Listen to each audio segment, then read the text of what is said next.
Willing, White Wolf, Volume 6. Written by K. Matthew.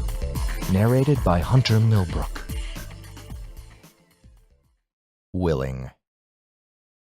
Richard leaned against the cool cave wall, watching the pack go about their morning duties.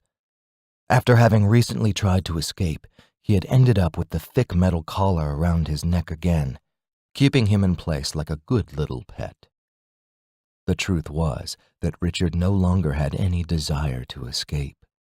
The wolf virus had dug itself deep inside of him, and he knew he was almost completely integrated into the pack.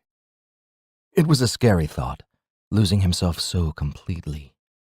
To be a wolf meant to be one with the pack, one with the alpha's will. Richard wondered if he would lose all of his free will on the night of his first shift. It was his biggest fear about turning. Already, he felt like so much of him had been lost, so much had changed in the few short days since he had been captive. Rufio was left with Richard again, and the mood was more than a little tense. The memory of being knocked out by Richard was still fresh in Rufio's mind, and so he kept his distance, refusing to underestimate him. "How did you become a wolf?" Richard asked as Rufio came to serve him breakfast. It was blueberries again, and Richard was quickly becoming sick of them. Begrudgingly, he consumed them, knowing it would be the only thing he would get to eat before lunch.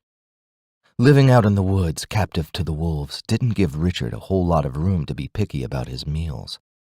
Besides, he hadn't eaten in an entire day, so despite his disgust of the berries, they tasted better than normal. "Same as you," Rufio replied plainly, and that was the end of it. It wasn't worth pressing the subject any further.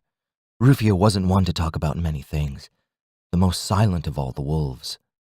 He also had the most unpleasant disposition, and Richard certainly didn't want to make him angry by bombarding him with questions he obviously had no interest in answering. The day drug on wordlessly with Richard watching Rufio work around the den. It was boring, but he tolerated it, as he had every time he had been left alone with one of the other men. Soon night came, and the rest of the wolves returned to the den with their bounty. Dinner would be a doe this time, small and lean. Richard couldn't wait to taste the meat, since he had been denied the boar the night before.